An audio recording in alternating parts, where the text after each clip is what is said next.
Hello everyone, so I apologise for the minor mess behind me, but my name is Emily and welcome to the Al0haGlitz channel.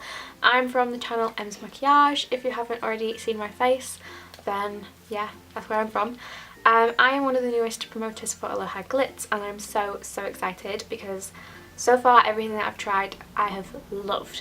So today I'm going to be doing a very dramatic pink look using Cranberry glitter from Meg's collection. And it's going to be kind of like a Valentine's Day inspired look. Even though I'm like the most single person on the planet, I'm still going to do that for you. So I'm going to go ahead and do one eye and then I'll be back just so I know what I'm doing. Because often I kind of wing it and I don't really want to do that because yeah. Also, if you're new to the Al0haGlitz channel, make sure you subscribe, go and follow the Instagram page Al0haGlitz, and make sure you go follow Liv and all the other promoters. I'm sure you'll be seeing their faces soon enough, but yeah. Let's get on with it. So this is the look that I've created on this eye using Cranberry. This is the glitter. It's absolutely stunning. This was from Meg's collection, as I said, and Al0haGlitz will be having a restock of this within the next month, I believe. Don't quote me on that, but it will be soonish. If you want any more updates, then make sure you follow the Instagram, as I said. So as you can see, this look is a very dramatic, very smoky look, and I love it. It's using two palettes and the glitter. So the first palette we're using is this one, and I got this for Christmas. Stunning, I know. Morphe 35F palette. If you have any Al0haGlitz shadows in the same shades or any shades that you want to use, feel free. But we're going to start with this palette, and I'm going to be starting with the row of mattes at the bottom, which I'm showing you it's the top, but it's actually the bottom. And I'm going to be using this brush here. It's a really large fluffy brush just to get a transition shade down. So I'm going to start with this shade here, just a nice neutral transition shade. You can use any shade of these that you think will match your skin tone. It's just needs to be a couple shades darker just to blend nicely. So I'm going to apply that into this transition area. Really make sure you get it on the inner corner as well. This will make sure everything blends nicely. And then I'm also going to take a tiny bit of this shade here just to deepen up that crease. Just a tiny bit lower. And again, blend that in. And right now you can be starting to kind of create the shape you want. If you want to do this before you do your face makeup, feel free. But I did this face makeup at 10 o'clock this morning. It's currently 8 o'clock at night. So I just thought I might as well keep it on. There is no point in redoing it. So yeah, I'm going for more of a winged out shape. As you can see, I like a really blown out eye makeup.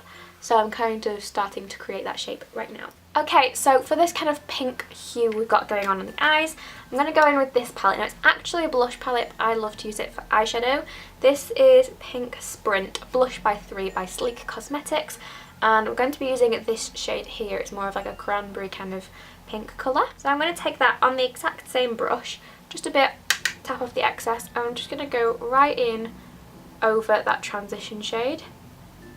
And the transitions underneath will really help this blend into the skin. We're just going to start blending that softly with a little pressure. Now whilst we're doing this, I'm going to take that highlight shade from the Morphe palette and I'm going to highlight my brow bone just so that's peeking through. And then I'm going to go back in with this brush and blend. I'm also just going to take this brush and pat this same shade all over the lid space. Okay, so now I'm going to go in with this brush. This is more of a flat shader brush, but it's kind of fluffy. You can go in with any brush you would like. I'm using this to begin with to pack on the shades. And I'm going to go in with black, as you can see, and I'm going to start packing this just on the outer portion of the eye to begin with, using the flat side of the brush.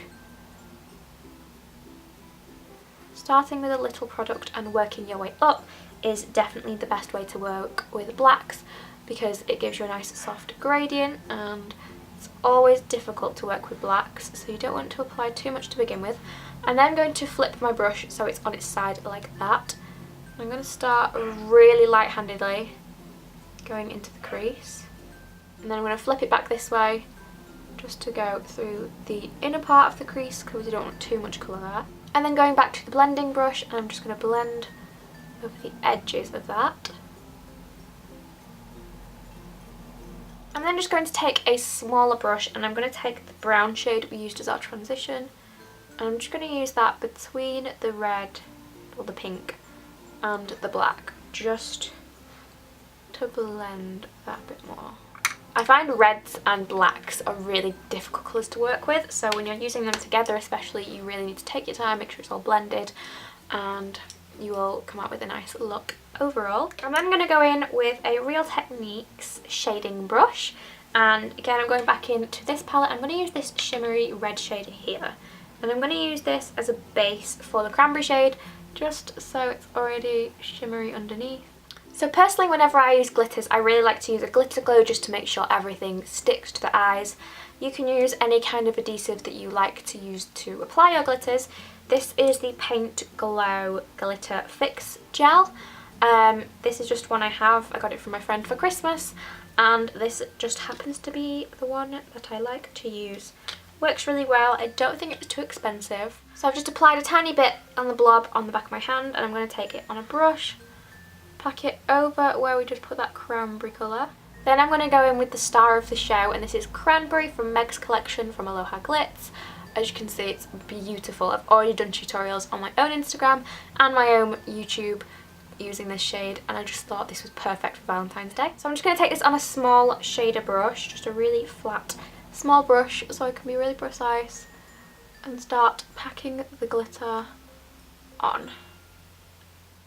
These glitters are honestly so pigmented. Like, I love the glitters so much. Then just take the brush with the black on it and tap over the lash line area on the outer corner, just to make sure the glitter blends nicely. I'm then going to go in with a smaller brush, and this is a Luxe crease brush from Zoeva. Any small brush you have, any brush you like to use for the lower lash line will do.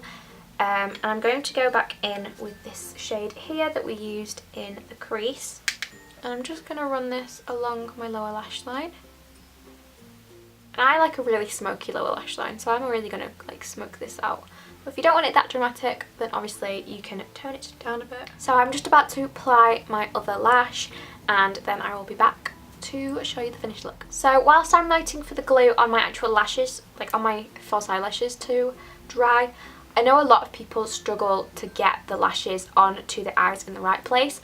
A really good tip is to take a small eyeliner brush and take your lash adhesive and just paint a really thin line on your lash band, like your natural lash band, before you put the actual lashes down, and then it has something sticky to stick to, because if something sticky hits something sticky, then they're just going to like bind together, and especially if it's already where you want it to go. It's a great beginner's tip, and I would definitely recommend using it if you aren't too confident with eyelashes and you want to start wearing them.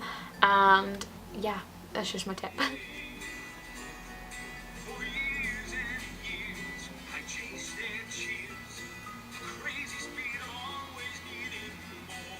Finally, lower lash mascara, and also I just realised I need the inner corner highlight, so it's really not finally, but almost finally. For my inner corner highlight, I'm just going to use the same shade I used on my brow bone, and I'm going to do quite a dramatic, big inner corner highlight, just so that it kind of balances out the really dramatic dark makeup. If you have any Al0haGlitz highlights, they would work great too. So I hope you enjoyed the video. If you did, make sure you give this channel a subscribe, give the video a thumbs up, maybe check out my channel if you might be interested. It's Em's Maquillage on the screen.